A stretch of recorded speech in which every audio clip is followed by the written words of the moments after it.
Hello and welcome back to Comics Over Time. This season, which we're calling Murdock and Marvel, a history of Marvel Comics starring Daredevil, we're breaking down the year in the comic book industry in two parts. In part one, we'll look at the state of the comic book industry as a whole, as well as what things were going on in society that may have impacted the comic book industry during that year. We'll talk big picture about what's going on at DC and independent comics, then we'll shift our focus to Marvel. We'll look at who is creating comics, what new characters or storylines were introduced, and which comics debuted or ended. In part 2, we'll dive deep into Marvel's longest-running characters, Matt Murdock. We'll look at what the year had in store for the Man Without Fear, key things that happened, and who joined or left his world before spotlighting one key issue or story. From there, we'll wrap up the year's discussion with a takeaway before moving on to another year and a whole new discussion. We're excited to have you join us on a trip through comic book history. We are back with part 2 of 2006, the year in Daredevil. My name is Dwayne, and with me, as always, is my good buddy Dan. Dan, how's it going this week? It's going great. Absolutely. Looking forward to returning and digging into a new era of Daredevil a little bit and seeing what you think of it. Yes, this is the this is the end. Last week we talked about the end of the Brian Michael Bendis run that bled into the beginning of the year, but then we have Ed Brubaker come in, and oh boy, Yep. there is, and not to mention the fact that Matt Murdock appears to have been basically everywhere this year too. Yeah, it's kind of a nuts year. I mean, this is the way it's going to be to a certain extent going forward. We are now out of the sort of Marvel in retreat age where everything was kind of slowed down, and it is now full on multiverse and full on crossovers and everything else. So, yeah. All right. Well, I see no reason that we should delay any further. Let's jump in and let's talk about the year for Daredevil. Year in Daredevil. All right, Dwayne. So it is the year 2006. We have had years now, near on a decade, of Brian Bendis sort of leading us through Daredevil's adventures. Everything changes this year. So tell me a little bit about what Daredevil was up to leading into some of those big changes we see in the main series. Well, I think the first thing we should note is where Daredevil was this year. And it starts with the main Daredevil run. Issues 79 to 90 occurred in 2006. That is the end of the Brian Michael Bendis run with issue 81. And then Ed Brubaker picks up with issue 82 and goes all the way through the end of the year. That isn't, however, the only Daredevil title this year. Daredevil versus Punisher number 6 came out this year, it's finishing up that series, as well as Daredevil Father issue 5 came out this year. But he was in a load of other places, including all of Civil War Choosing Sides, Young Avengers and Runaways, Frontline, all of that. Dan, is there any appearances that you see here that are noteworthy, or any you want to call out that aren't the main Daredevil run? So Civil War is kind of a weird one for him because his secret identity is already a disaster, right? Yes, yes it is. So as far as taking sides, to a certain extent, that was a little crazy for him. But I think the main ones are, first off, you didn't mention it, but the Fantastic Four wedding special came out. Daredevil was, of course, at the Fantastic Four's wedding, or at Reed and Sue's wedding 40 years ago. And so this one came out this year as a retrospective where they sit down and have an anniversary dinner and talk about everything that's happened in the, I don't know, maybe 10 years that's happened in their lives in the 40 years that the rest of us have been watching them. Sure. That was fun. Black Widow, issues 2, or Black Widow Volume 2, issues 4 through 6 came out. What's cool about those is they are inked by Bill Sienkiewicz. The art in them is really cool. The story's interesting. And Daredevil is entwined with Black Widow's story on those two, so I think he's in almost all the issues of that series. Okay. So, if you are a Daredevil fan, it behooves you to go out and check out some of those Black Widow books from this era. And then lastly, Daredevil Father. So number 5 came out this year. You know what's awkward about that? I have no idea. What would be awkward about that? How many issues do you think there are in this series? 5, I would guess. That is what you'd think, considering there's only one issue. That meant it ended in like January or something, right? Right. I would have thought, yes. Well, it came out in January, or at least it's got a cover date of January, but there's 6 issues in this.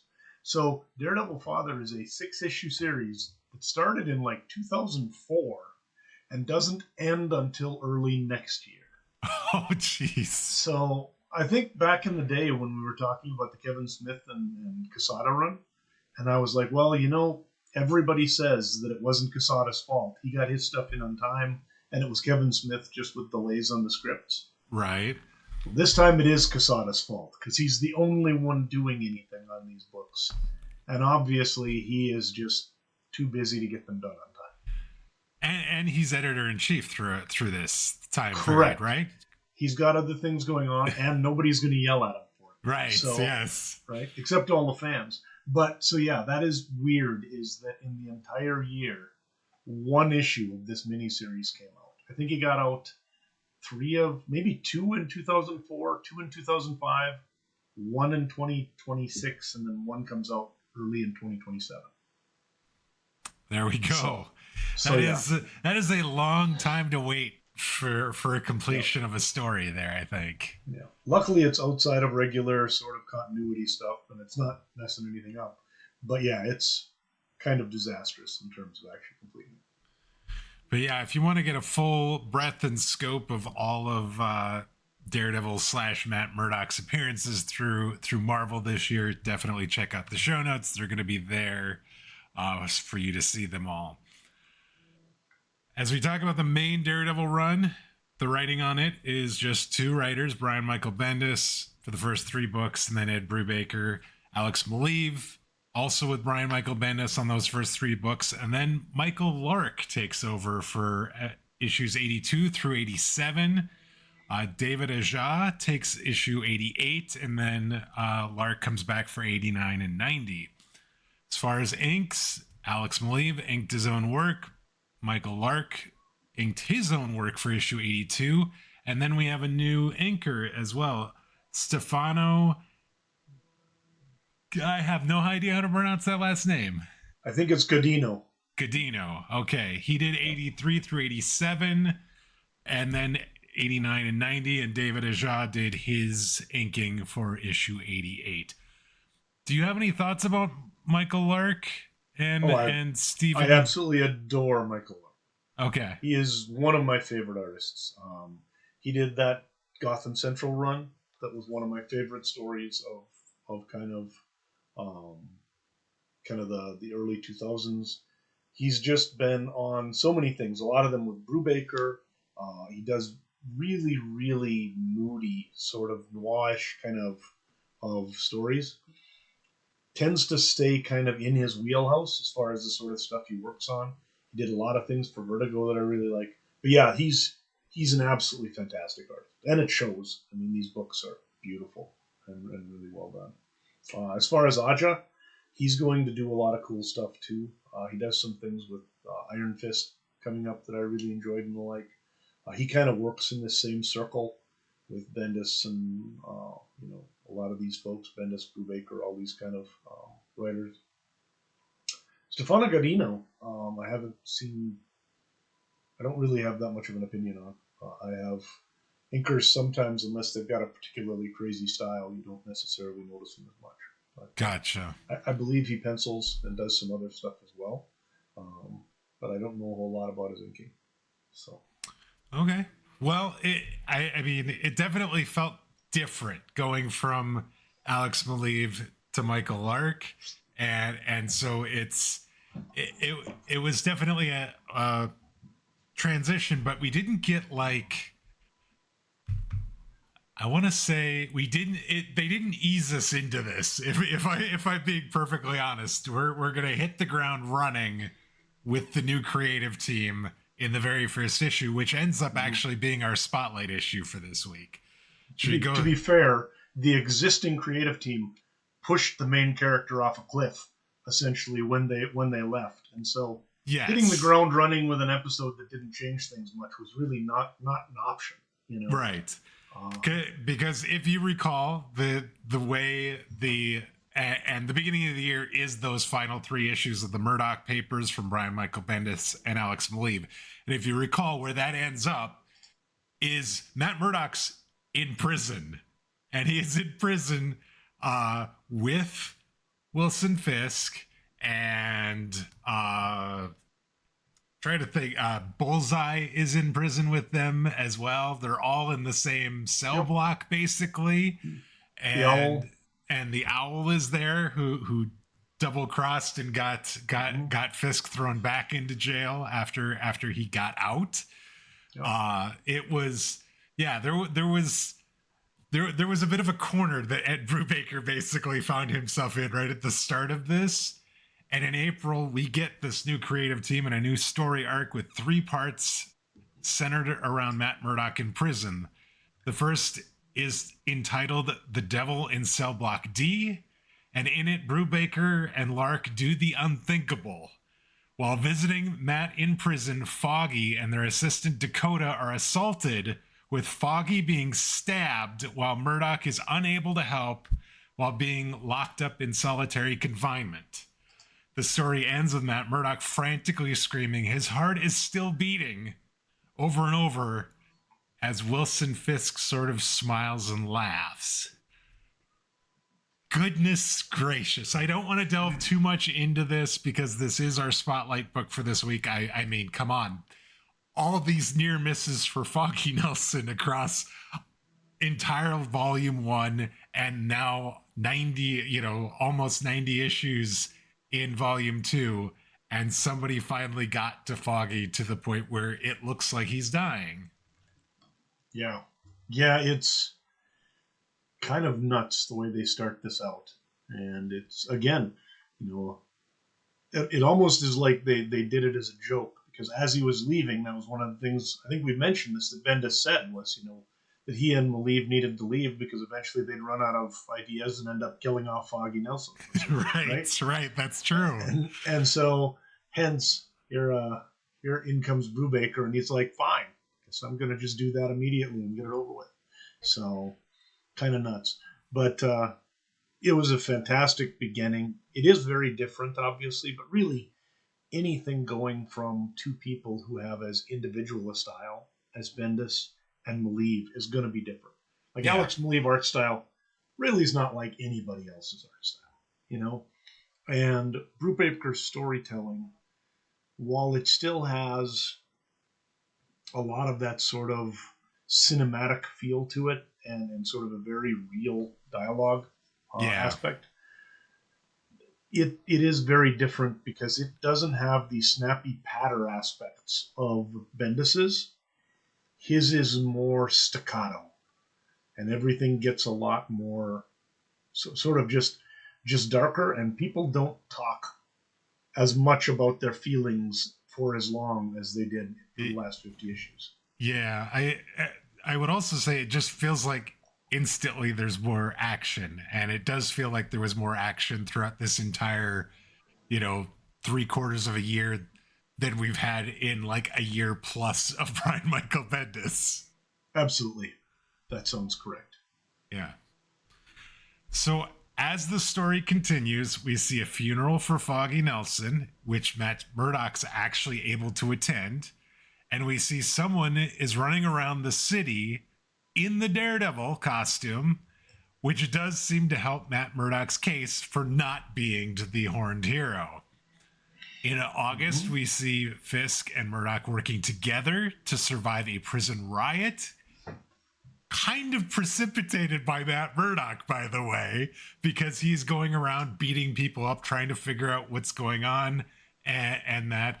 And after this prison riot, or during this prison riot, Matt Murdock escapes from prison with the help of the recently incarcerated Punisher.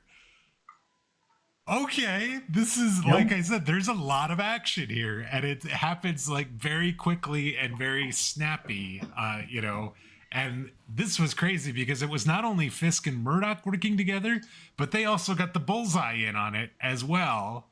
And, Fisk had basically facilitated getting Bullseye in to help them, because they're like, basically everyone here in prison hates us, whether it's Wilson Fisk or it's Matt Murdock. And if the entire prison comes down on just us individually, we're definitely dead.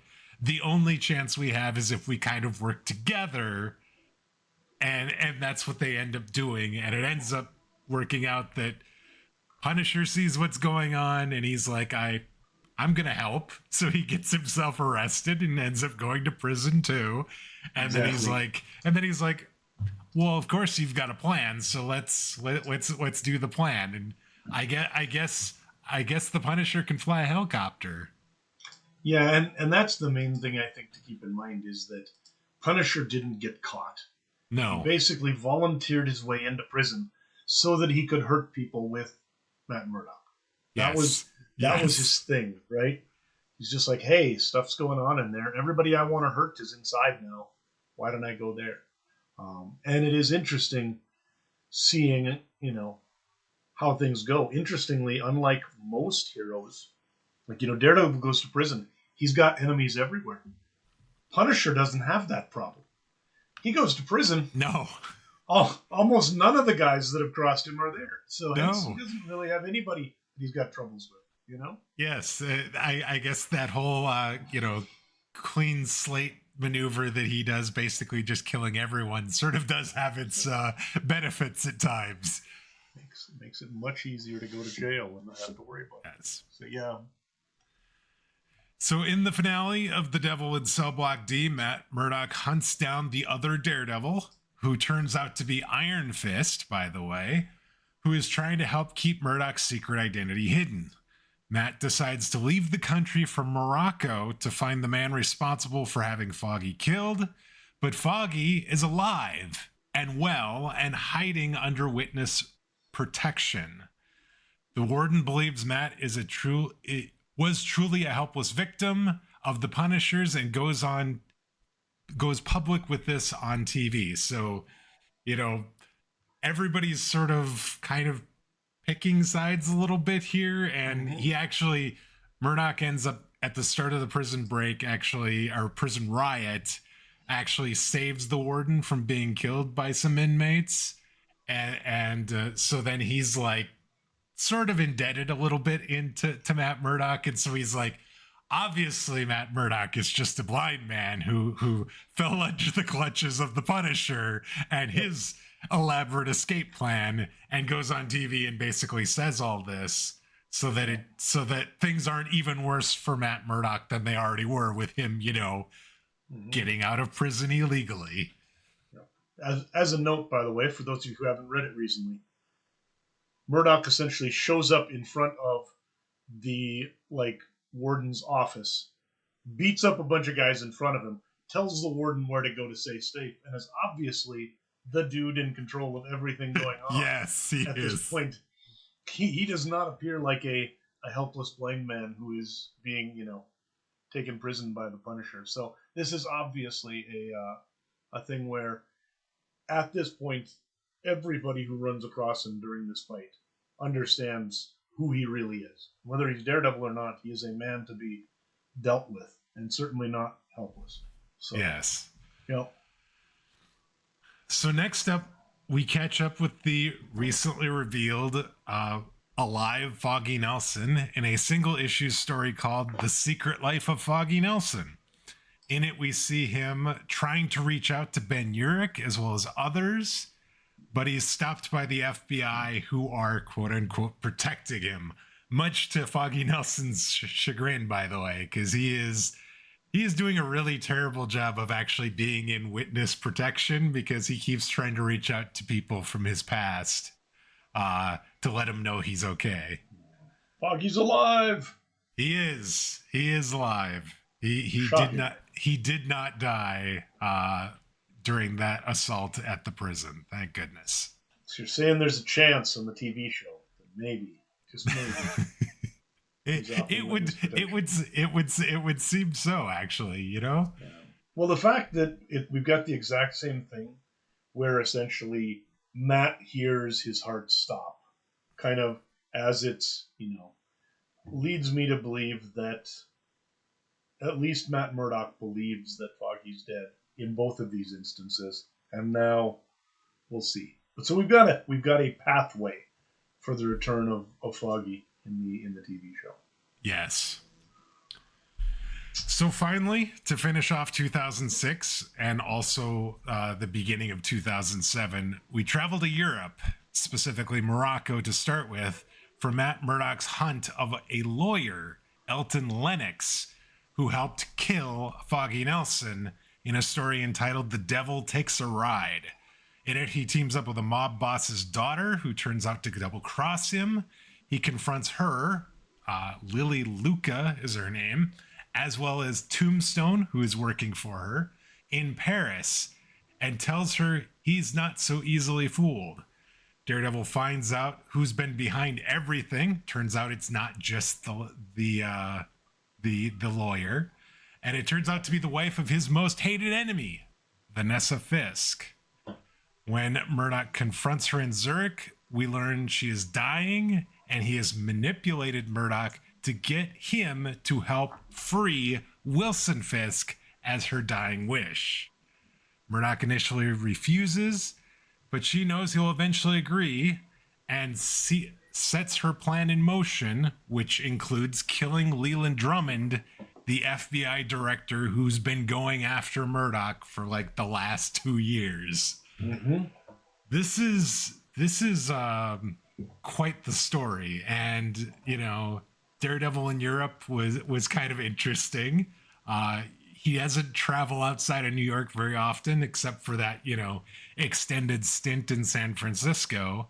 He's had little times where he's gone outside the U.S., but he basically spends this entire story for the most part outside of this, and he's sort of like country hopping a little bit because he ends up having to go a couple different places, Morocco, Paris, and then Zurich. So where else have we seen him? A history quiz. Let's see if we can think of this. Where else? I can think of at least 2 or 3 other places I remember him being in his books, not necessarily in others. He's been to Japan. I remember that. Yep. I feel like he's been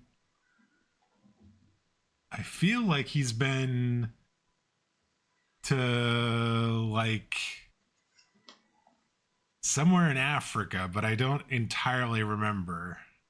Not sure about that, but I know he's been to England.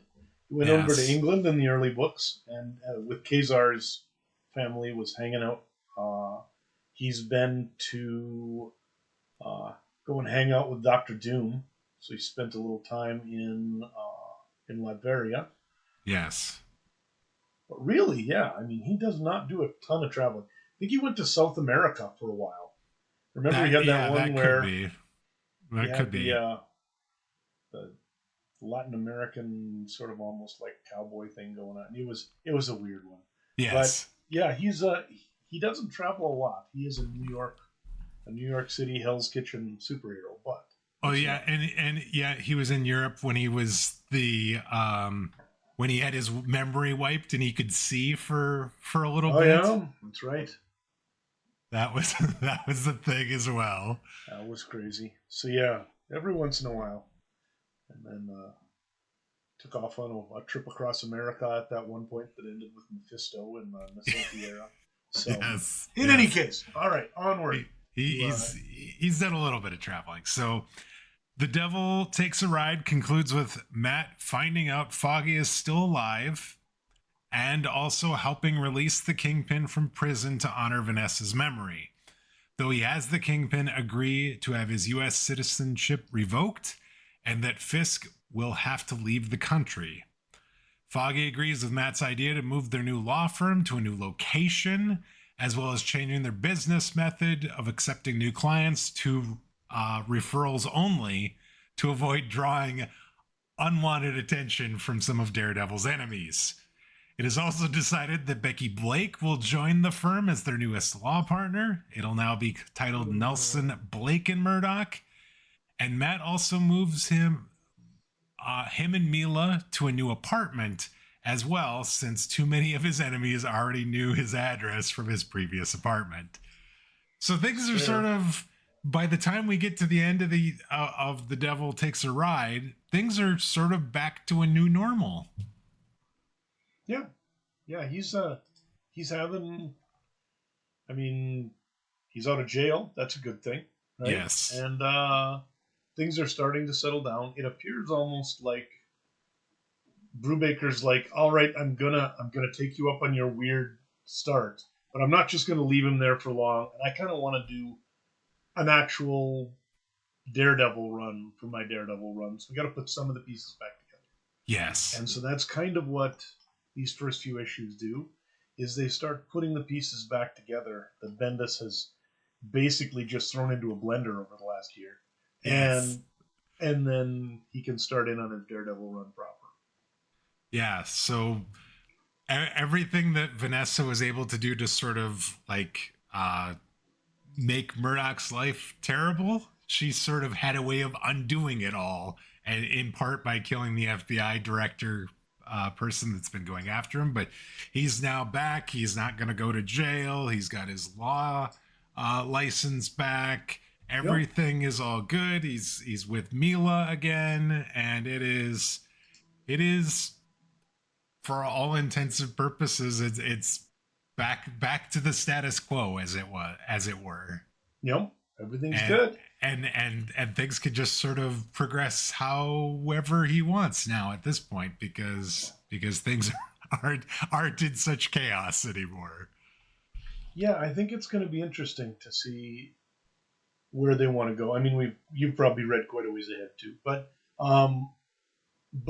at the time especially, you're like, it seems like we've got somebody who knows sort of what they want to do in charge here, Yeah. And the characters kind of coming back together. It was a weird time in Daredevil the last year or so. Fantastic ending to the Bendis run, but very disorienting as well.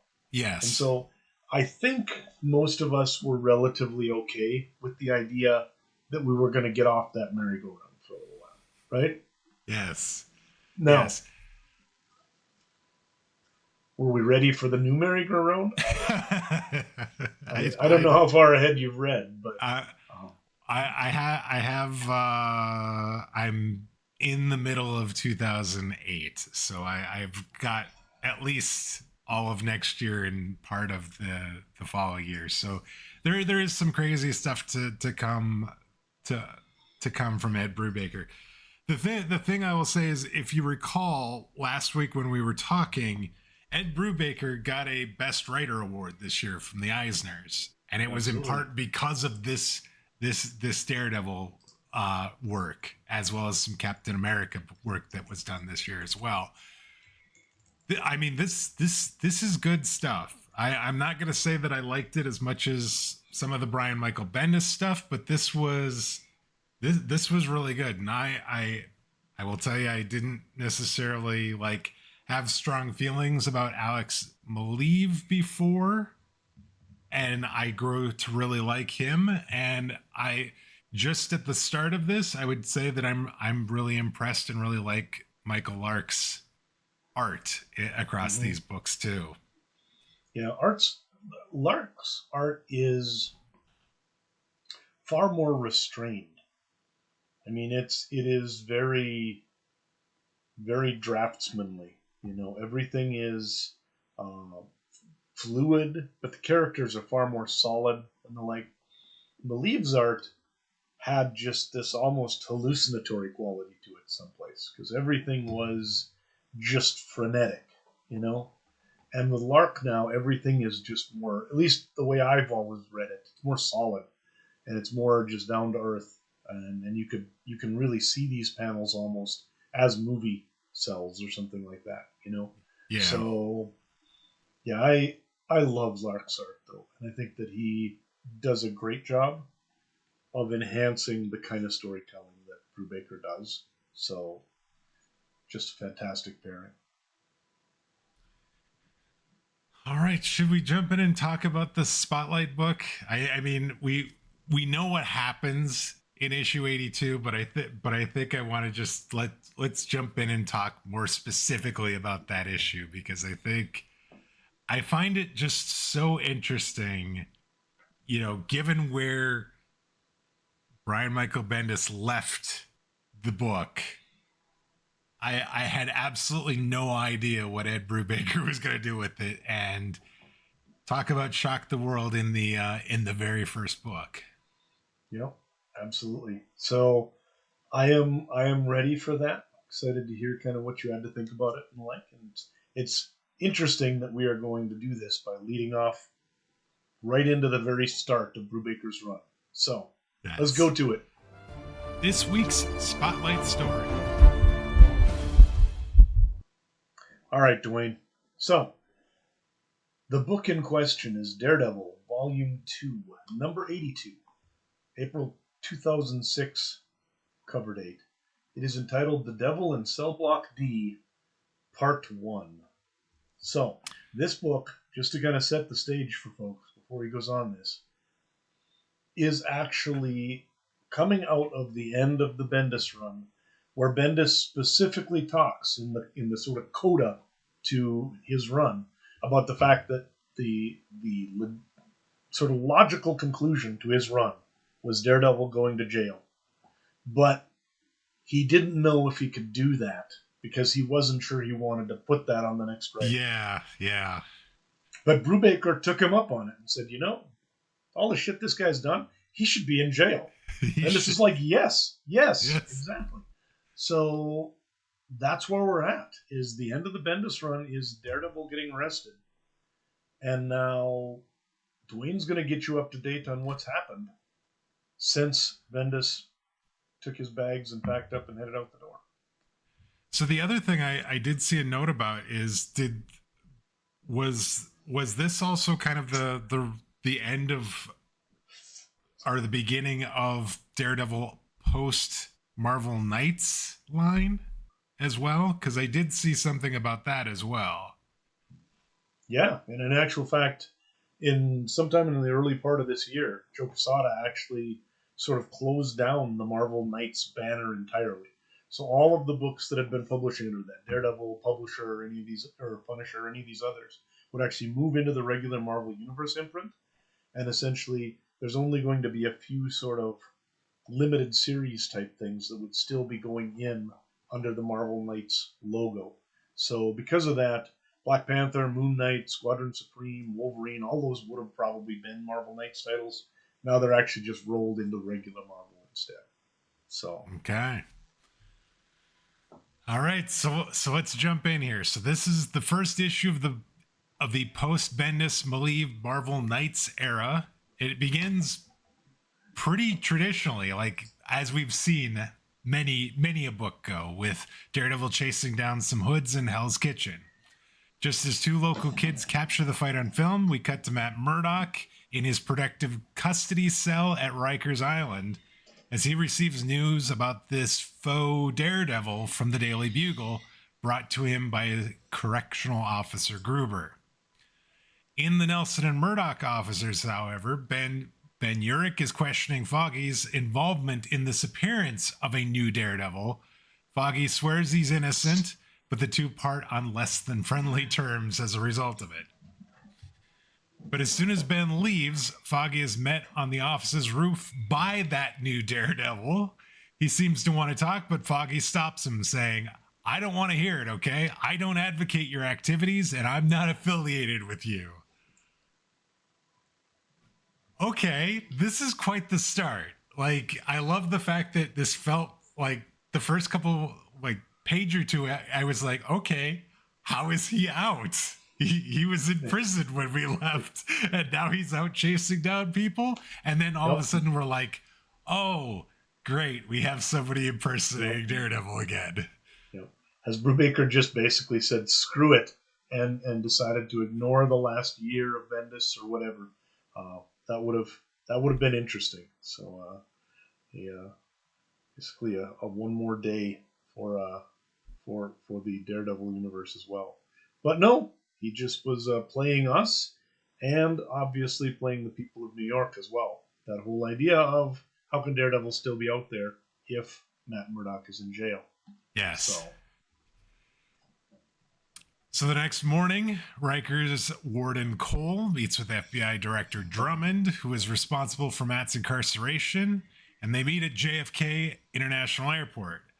The FBI demands Matt be placed in the same cell block as Wilson Fisk, aka the Kingpin, clearly in the hope of getting them both off their hands. Warden Cole's protestations are cut short when the director is called away by Senator Engel, who's we've seen bits and pieces of to this point, and the Senator Engel doesn't seem like he's completely on the up and up either. Nobody is in this version of the Daredevil universe. So, but yeah, I mean the FBI though is really sketchy at this point. I mean the FBI director, he makes a deal with Fisk and then double crosses him. He's now attempting to basically get Daredevil killed in prison.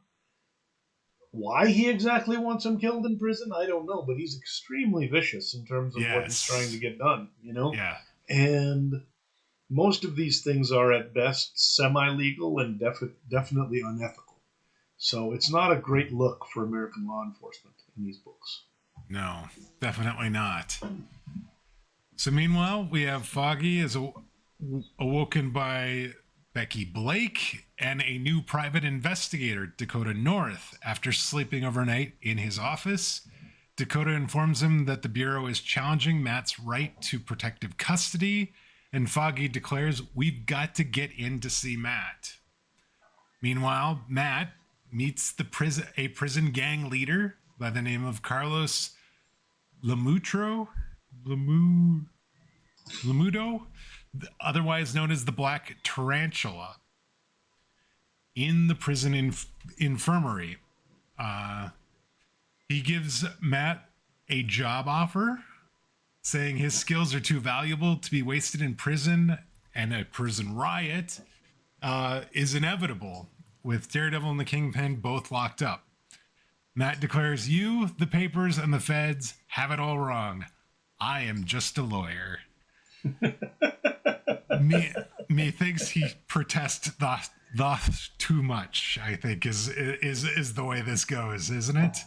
He just keeps hammering this I'm not him, and you could tell how much people are believing him throughout all this. Yep, it's a mess. It's kind of crazy. I'm not surprised that a prison gang leader would be like, "Hey, I'd like to have Daredevil working in my gang." So that to me, I love the fact that this feels very authentic. Like this, I could definitely see this sort of thing happening. Well, and that also keeps him from wrecking you, obviously. Yes.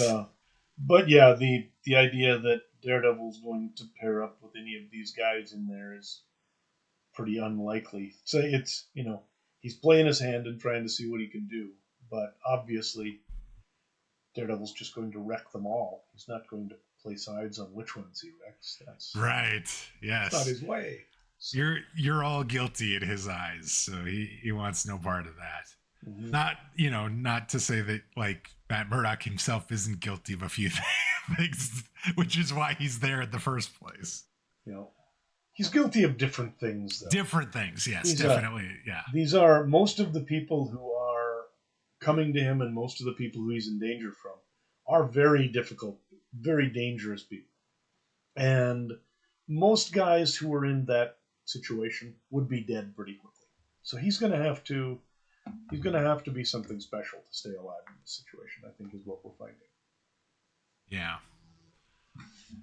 So as Murdock leaves the infirmary, he should be getting led back to his cell, but Matt actually gets taken on a detour by one of the correctional officers and he ends up in another sort of gang standoff.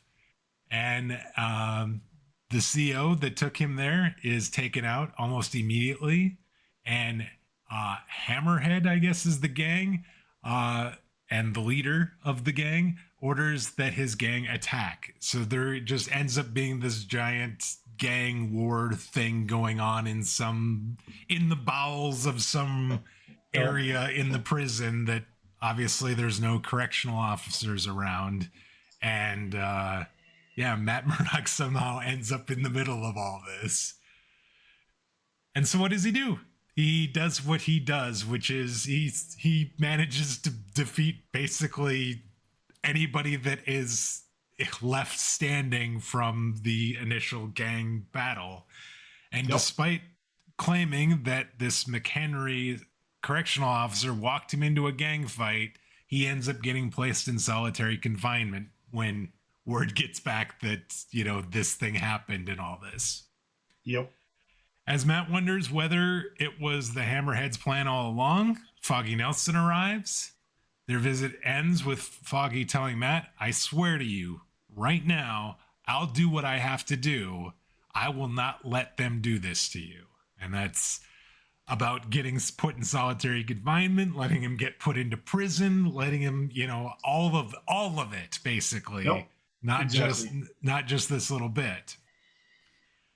Which I love Foggy Nelson for that. Like, he knows he knows now what's been going on. He knows all the things that Matt's done, presumably, or a lot of the things that Matt's done. And he knows that he's not, completely clean and probably should be in jail. Yet he's still he's the not best completely friend. clean. Yes. You are a great friend to Matt Murdock as well, I think. Yes. For your analysis that he's not completely clean. That's spoken as someone who's been reading Daredevil comics. So. Yes. Yeah. So back in solitary confinement, Matt senses something has changed. A note left in his cell points to one person and one person only, and that is Foggy Nelson. Foggy and Dakota North are led the wrong way through the prison. As their guard slams the door shut, prisoners attack and stab Foggy. Stuck in his cell, Matt focuses his hearing on the assault, appealing with no avail to the correctional officer Gruber. As Matt desperately listens to Foggy Nelson's heartbeat slow, the Kingpin begins to laugh. And that's how the very first book, post Brian Michael Bendis and Alex Maleev, comes to an end. Yep. Oh my God. I will say this. First, oh my God, they killed Foggy. I was sure that they had actually killed Foggy. Never mind that we didn't see the body. Never mind that, this is comics and anything can happen. I mean, life model decoys, for God's sake. But, I had so many questions. The first of which was, with them showing Kingpin beginning to laugh at the end, I was like, how the heck did Wilson Fisk pull this off? He's behind everything. And then when you start to look, it becomes every time that they decide to use Fisk, he gets these increasingly Byzantine plans that he somehow gets through. But, sometimes I think even if he doesn't know about it, or even if he didn't plan it, he's going to know about it and just sort of enjoy it. Anything that goes wrong in Matt Murdock's life is reason for the Kingpin to just, pop a cold one and sit back in his recliner and enjoy himself. Yes, he's just gonna have a good day. Savor that flavor, yeah. So I think that's maybe kind of the way it goes. But as we go along, you're going to find that the Kingpin has a lot more to do with a lot of this than maybe originally we would have seen. So, and it also, so it turns out, I didn't realize this at the time, but it does sort of lead as a little bit of a hint as to who was behind it, because it ends up not being the Kingpin. it ends up being Vanessa Fisk. Yeah. She is not somebody to mess with in the comics or in the TV show or in. No. So, yeah.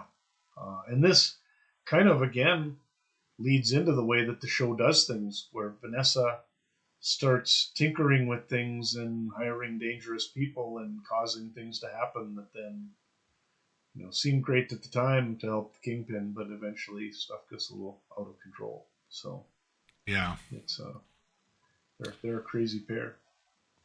So one of the other questions I had, who was pretending to be Daredevil in this? And I did not think that we were going to go back to this well again so soon, but I guess it makes sense that, somebody'd be trying to look out and throw some form of doubt. I sort of thought that Foggy Nelson would have some idea what was going on with that, but no, this was entirely, I guess, the Iron Fist by himself trying to help out. It's interesting too, because obviously a lot of the other heroes in New York were sort of almost like he's getting what he deserves, basically, with the way that Daredevil had been doing things over the last year or so. So it's nice to know he's still got friends within the community willing to do stupid things to try and help him. But, yes. Yeah. And Brubaker, by the way, has a fantastic run on Iron Fist coming up in just a couple of years here. So he's going to be doing cool stuff with that character. And also, as far as killing Foggy, remember Ed Brubaker's the guy who brought back Bucky after like 70 or 80 years in the ground. So I did not know that. Because of that, he is a master of recovering dead people. There we go. I was unaware of that. You do not have to worry too much yet. He can find ways. But yeah, it was probably 6 issues that we were kept in the dark as far as Foggy's fate before he came back. Yeah. So yeah, which felt like a long time actually, and would have felt infinitely longer had I not been able to just go one book to the next. It would have been a half a year for the rest of us if that's the case. So yeah, absolutely.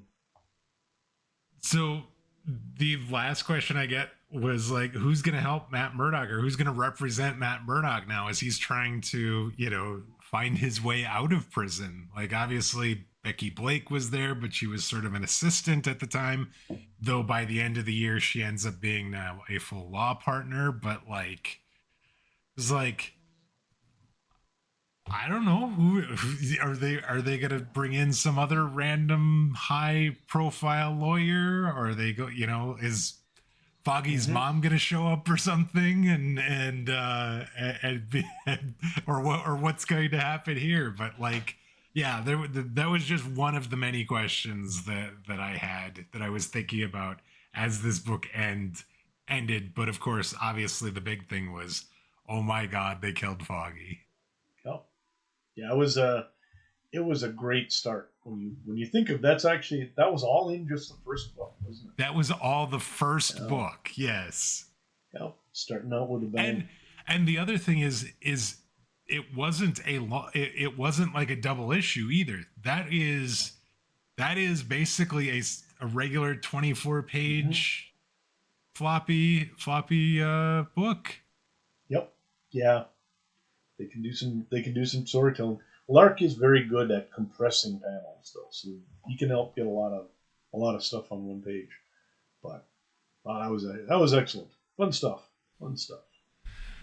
Yeah, so that's the spotlight for this week. And I think, if you look at this and think about everything that happened here, I'm hard pressed to find another book this year that had as much going on with it as this one. Like, obviously there was a lot that happened, but it just felt like this felt like it was Diamond, basically. It was action and story just concentrated in one book.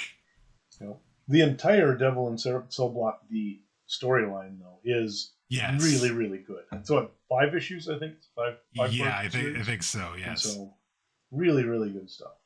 So all right, I think it's time we move on to the rapid fire questions there, Dan.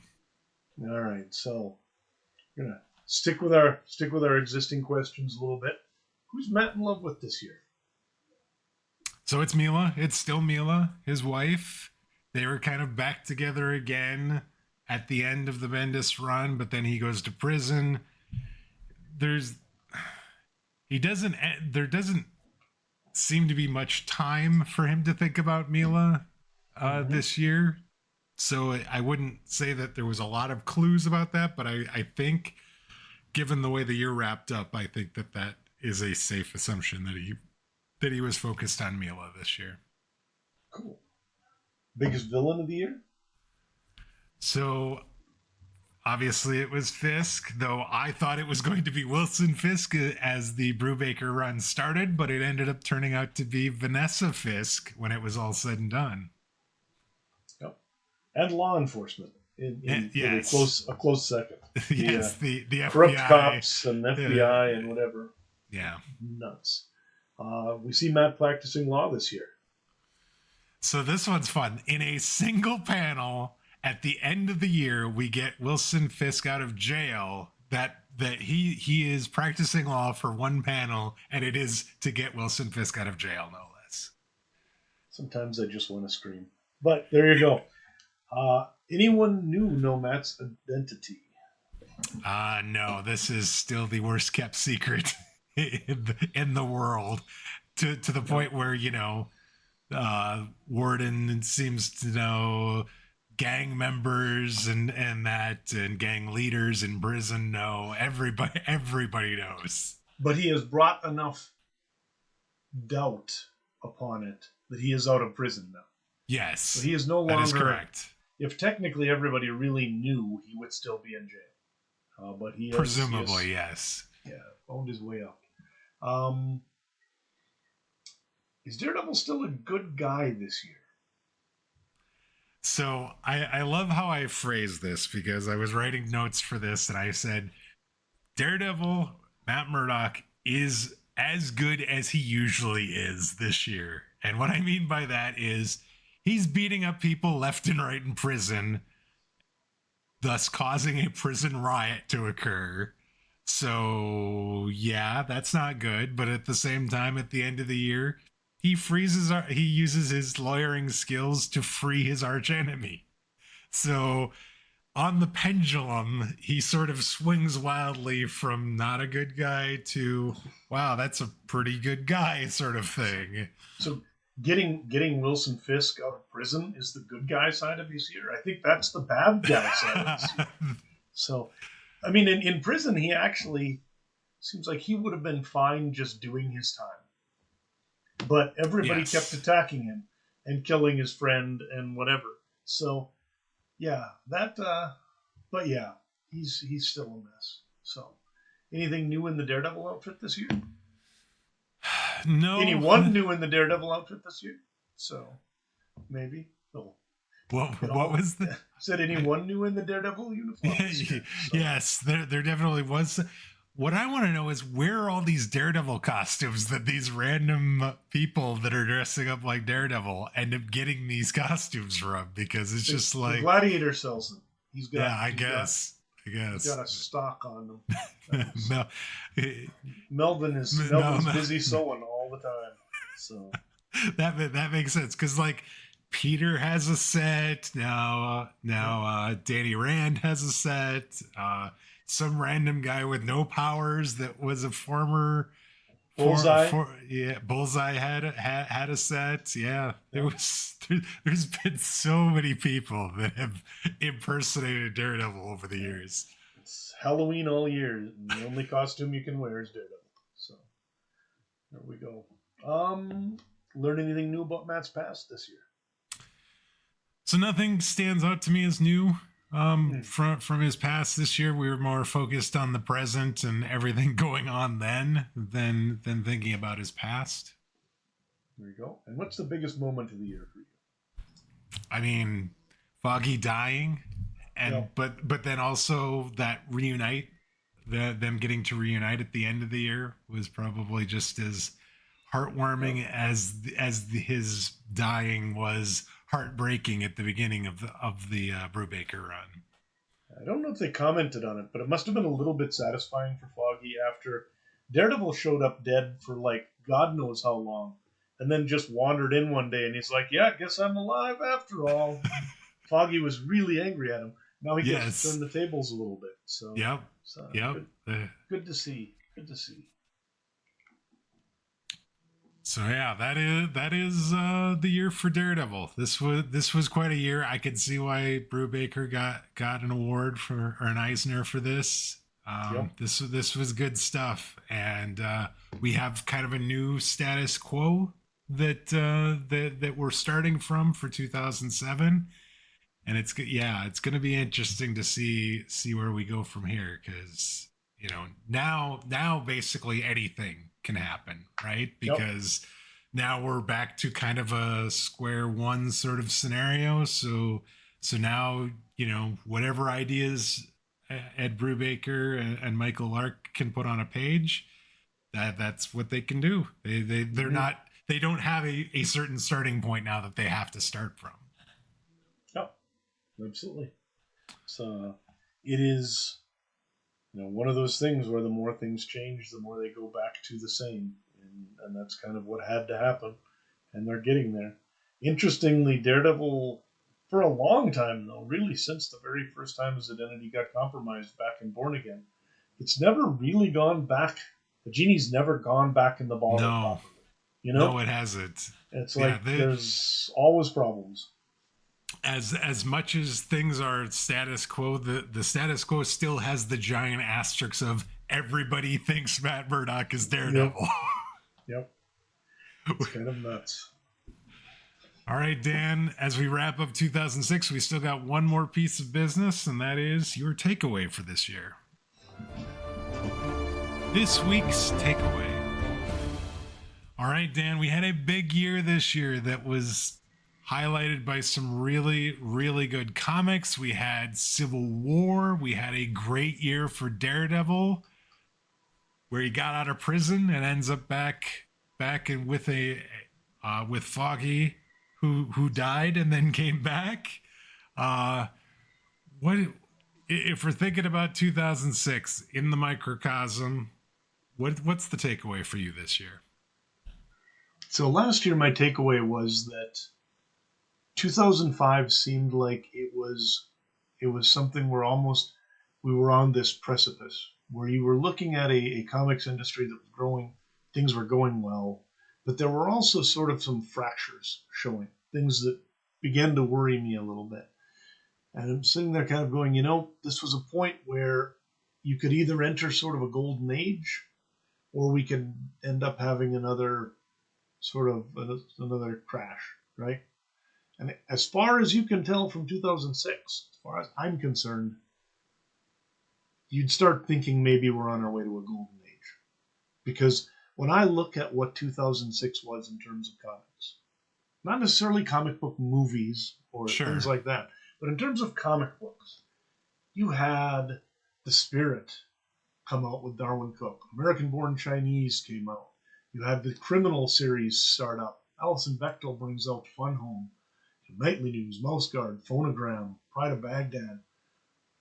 You end up with all these other books, things like The Boys, that's a little crazy this way. You end up with, and it's very controversial because there's some nasty scenes in those comics to start with.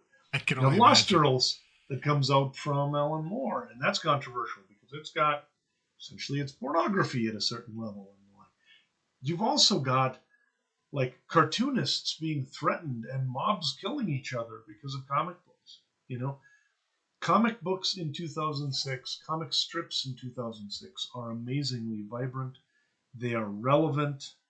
And you look at this and you go, this is not a year when everybody's thinking about superheroes. This is a year when you can look at it and say comic books are an actual force for thinking people in the world. And, oh, by the way, if you just want to read superhero stuff, you've got Civil War, you've got Infinite Crisis, you've got these massive crossovers that are happening in the big comic book universes. You've also got stuff like Daredevil telling just unbelievably complex and interesting stories within sort of that superhero world. It is so fantastic. And then things like Jamie Hewlett getting that Designer of the Year, even though he started out as a comic book artist. The Dalai Lama celebrating comics, for heaven's sakes. There are all over the world. There are people being celebrated for their connection to or their work in comics. And right now it's like we're on top of the world. Comics are going to conquer everything. The only thing that could get us in trouble is a retrenchment that sent us into some dark age where people started wishing that they just had people in spandex wandering around punching without thinking too much. So let's hope that doesn't happen. But it really was. This is a freaking fantastic year of comic books. And it is everything I think anyone who's ever wanted comics to grow up would want it to be. It's also everything anybody who doesn't really want comics to grow up but always wants them to be sort of that angry punk kid would want them to be. Yeah. If we could just have 2006 every year with different stories, obviously, I would be sure. Really happy. Yeah, this seems like this is a year that you could sort of hold up and say, like, this is the example of what I would like a good year in comics to be. There's just something for any taste and interest and lots of fun and creative things that are going on. And it's just like the sky's the limit at this point is what it seems like. Yeah, and a lot of it is, when you look at the Daredevil stuff that we saw this year, the names that are writing and drawing Daredevil are going to be a big part of some of the most creative books to come out over the next decade. But there really is this young group that came in the late 90s, sort of after the crash. A lot of older comic creators who were more established and needed to make a living because they had families and stuff, they went back into things like advertising and doing stuff like that where they could get health care and actually make a living wage. And that left a massive hole where these young people could fill in once the industry started to rebound. And we're seeing the fruits of that now. And there's still some older creators doing great stuff. But I think when you look at sort of this year, almost everybody who's really, really hitting hard is under 40 years old. And a lot of them are in their late 20s, early 30s. So people who've now been in the industry long enough to be established, but are still very much in the early part of their creative journeys. So, yeah. Yeah. It's going to be very interesting to see what 2007 has in store for us, because it does feel like there is.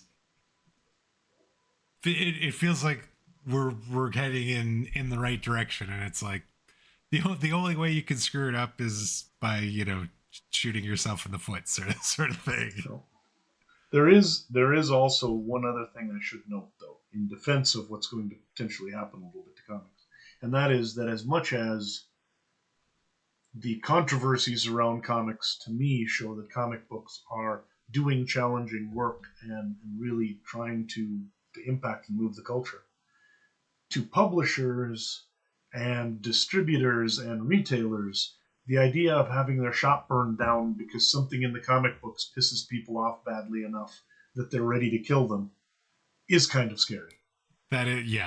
So we are going to see some adjustments, and I don't really want to note that is somehow unreasonable, because it is reasonable. So as we look at 2006, one of the reasons we, like I said, golden age, but there's also some excess here that we're going to have to pay for in the next few years. And we'll see how that works out. All right. I think that's going to wrap it up for us for this week. We'd like to thank you all for joining us. If you're new to the podcast, please consider subscribing on your podcast player of choice. That way you'll get each new episode as soon as it's released. If you're already subscribed, we'd appreciate it if you'd share the show via social media or leave us a review. That'll help other new listeners find the show that much easier. Now, whether you're new to the podcast or you've been with us from the beginning, we'd love to get your thoughts on this week's show.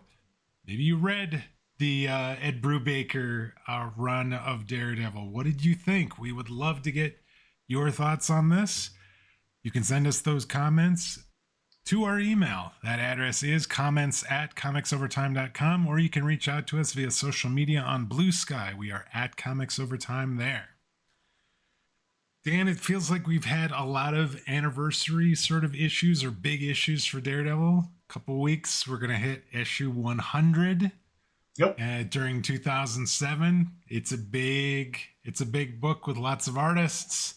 And then there's going to be, more fallout from Civil War, I'm sure, as well as Infinite Crisis that's going to happen in 2007. I feel like 2007 is going to be a big year. Yep. I love that right now, by the way, we're still literally just on volume 2. So when we hit 100, we can confidently say that's issue like 480 or whatever. Because I think it was with 380 books or 388 books. 380. So we know exactly how many issues of Daredevil. But it's a nice run, and as noted last week, there's not a whole lot of comics in the modern age of Marvel that are making it 100 issues. So this is a good testament to the quality of the books and that fans are digging it. Yes. Till next week, take care, everybody. See you later, folks.